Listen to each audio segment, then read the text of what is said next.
Hello friends, welcome to so happy. வாங்க இன்றைக்கி என்ன வீடியோவில் பார்க்க போகிறோம். இன்றைக்கி நல்ல ஹெல்த்தியான சூப்பரான கருப்பு கவுனி அரிசி கஞ்சி தாங்க செய்ய போகிறோம். இது அவ்வளோ ஹெல்த்தியாக இருக்குங்க, நல்லா டேஸ்ட்டாகவும் இருக்கும்.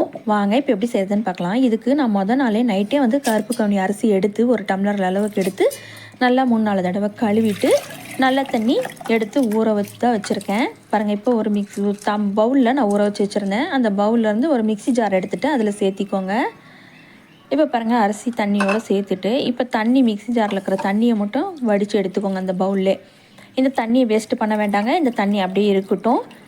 இதை நம்ம அளந்து ஊற்ற போகிறோம் கஞ்சிக்கு. இப்போ இதை அளந்து ஊற்றணும், அதனால் அப்படியே இருக்கட்டும். இப்போ பாருங்கள், இது 1-2 கொரப்பாக அரைச்சிட்டு வந்துடுங்க. நைஸாக வேண்டாம், கொரப்பாக அரைச்சி எடுத்துகிட்டு இருக்கலாம். பாருங்கள், நான் அரைச்சி எடுத்துகிட்டு வந்துட்டேன். இந்த மாதிரி அரைச்சி செய்யும் போது கஞ்சி சூப்பராகவும் இருக்கும், டேஸ்ட்டாகவும் இருக்கும். அதே சமயம் முழுசாக நீங்கள் அரிசி போட்டிங்கன்னா ரொம்ப நேரம் எடுக்கும், டைம் ஆகும் வேகிறதுக்கு. அதனால தான் இப்போ பாருங்கள், அரைச்ச விழுதை நம்ம அரைச்ச கொரப்பாக அரைச்சிருக்கோம் பார்த்திங்களா. அந்த அரிசியை இது மாதிரி ஒரு குக்கர் எடுத்துக்கோங்க. குக்கரில் நான் தாளிக்கெல்லாம் போகிறது இல்லைங்க, அப்படி தான் செய்ய போகிறேன். இப்போ குக்கரில் இதை சேர்த்து விட்டுருங்க. ஏன்னா கருப்பு கவுனி அரிசியை பொறுத்த வரைக்கும் ரொம்ப நேரம் வேகணும். மற்ற அரிசி போல் இது இருக்காது, குயிக்காக வேகாது. அதனால் தாராளமாக ஒரு 6 விசில் பக்கம் விட்டு நீங்கள் வேக வைக்கணும். அப்போ தான் கரெக்டாக இருக்கும். பாருங்கள், நான் இந்த டம்ளரில் தான் 1 டம்ளர் அரிசி அளவுக்கு எடுத்தேன். நீங்கள் எந்த டம்ளரில் அரிசி எடுக்கிறீங்களோ, எந்த பவுலில் எடுக்கிறீங்களோ அதே அளவுக்கு அளந்து ஊற்றிக்கலாம் தண்ணி. இதுக்கு நான் 4 டம்ளர் தண்ணி தாராளமாக சேர்த்திக்கணுங்க. ஏன்னா மற்ற அரிசி போல் இது கிடையாதுன்னு நான் சொல்லியிருக்கேன். அதனால் தாராளமாக 4 டம்ளர். நான் அரிசி ஊற வச்ச தண்ணி 2 டம்ளர் வந்துச்சு. சாதா தண்ணி ஒரு 2 டம்ளர் மிக்ஸி அலசி விட்டு எடுத்துக்கிறேன். இதை அதனால தான் நான் ஒரு 8 மணி நேரம் ஊற வச்சுருந்தேன். உங்களுக்கு பார்த்தீங்களே தெரியும். அதனால தான் நான் முதல் நாள் நைட்டே, நீங்கள் காலையில் பிரேக்ஃபாஸ்ட் செய்கிறதா இருந்தால் நான் முதல் நாள் நைட்டே ஊற வச்சுக்கலாம். இப்போ பாருங்கள், இன்னும் ஹெல்த்தியாக இந்த கஞ்சி டேஸ்ட்டாக வர்றதுக்கு நான் எடுத்து வச்சுருக்கிறது வெங்காயம், பச்சை மிளகாய், பூண்டு, இஞ்சி, பீன்ஸு, கேரட்டு, வாழைப்பூ எடுத்திருக்கேன், சீரகம் எடுத்திருக்கேன், உப்பு எடுத்திருக்கேன். வாழைப்பூ ஆப்ஷனல் தான், வேணும்னா நீங்கள் சேர்த்திக்கலாம், இல்லை ஸ்கிப் பண்ணிடலாம். நீங்கள் வேறு இது கூட இன்னும் வெஜிடபிள் எது வேணாலும் சேர்த்திக்கலாம். என்கிட்ட இருந்தது இந்த வெஜிடபிள், அதனால் சேர்த்திருக்கேன். ஒரு 5 பீன்ஸு, ஒரு கேரட்டு, ஒரு துண்டு, ஒரு 2 இன்ச் அளவுக்கு இஞ்சி பொடியாக நறுக்குனது, ஒரு 6 பல் பூண்டு பொடியாக நறுக்குனது, ஒரு 2 பச்சை மிளகாய் பொடியாக நறுக்குனது, ஒரு மீடியம் சைஸில் வெங்காயம் பொடியாக நறுக்குனது, கூடவே ஒரு இதழ் அளவுக்கு வாழைப்பூ எடுத்து நான் க்ளீன் பண்ணி எடுத்து வச்சுருக்கேன்.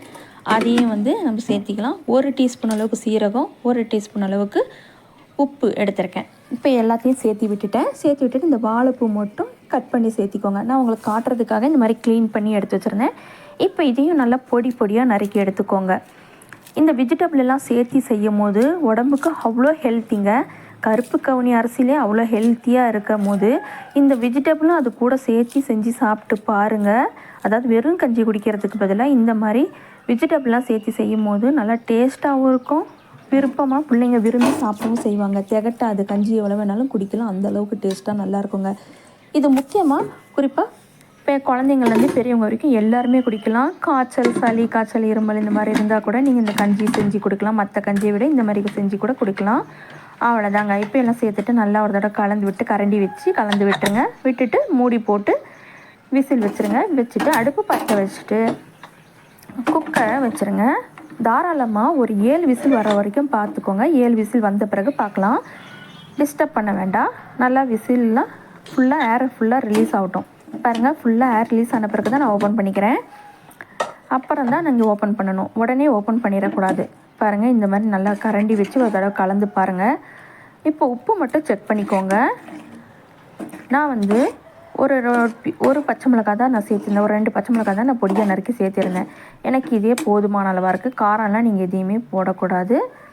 இப்போ பாருங்கள், கடைசியாக ஒரு கொத்து பொடியாக நறுக்குன்னா கொத்தமல்லி இலையை நான் தூவி விட்டுருக்கேன். இது ஆப்ஷனல் தாங்க, வேணும்னா நீங்கள் சேர்த்திக்கலாம், இல்லை ஸ்கிப் பண்ணிடலாம். நீங்கள் இது கூட இன்னும் நிறைய வெஜிடபிள் கூட எது வேணாலும், முட்டைக்கோசு, பீட்ரூட் இந்த மாதிரி எது வேணாலும் சேர்த்து செய்யலாம். அவ்வளோ டேஸ்ட்டாக இருக்கும். பார்க்குறதுக்கே பிரமாதமாக இருக்குது பாருங்கள். இப்போ நான் ஒரு பவுலில் சர்வ் பண்ண போகிறேங்க. அவ்வளோதாங்க. பாருங்கள், சர்வ் பண்ணிட்டு வந்துட்டேன். இதுக்கு நான் சைட் டிஷ்ஷாக என்ன செஞ்சுருக்கேன்னு பார்த்தீங்கன்னா, நான் பிரண்டையும் பூண்டு ஊறுகாய் நான் செஞ்சுருந்தேன். ஆல்ரெடி வீடியோ போட்டிருக்கேன், பார்க்காதவங்க பார்த்துக்கோங்க. இந்த தொக்கு வச்சு நீங்கள் சைட் டிஷ்ஷாக தொட்டுட்டு சாப்பிட்லாம். சைட் டிஷ் கூட இதுக்கு தேவைப்படாது, இதில் வெஜிடபிள் எல்லாம் இருக்கிறதுனால நல்லாயிருக்கும். நான் இதுக்கு சைட் டிஷ்ஷாக ஊறுகாய் தொட்டுட்டு சாப்பிட்டேன். அவ்வளோ எம்மியாக நல்லா டேஸ்ட்டாக இருந்துக்குதுங்க. ஏன்னா பிரண்டையும் ஊறுகாய்னா சும்மா சொல்லணும், அந்த அளவுக்கு டேஸ்ட் பிரமாதமாக இருந்தது. நீங்களும் ஒரு தடவை இந்த மாதிரி ஹெல்த்தியான கஞ்சி ரெசிபி செஞ்சு ட்ரை பண்ணி பாருங்கள். இந்த வீடியோ உங்களுக்கு பிடிச்சிருந்தா லைக் பண்ணுங்கள். ஷேர் பண்ணுங்கள், கமெண்ட் பண்ணுங்கள். மறக்காமல் நம்ம ஸோ ஹாப்பி சேனலை சப்ஸ்கிரைப் பண்ணிவிடுங்க. தேங்க்யூ.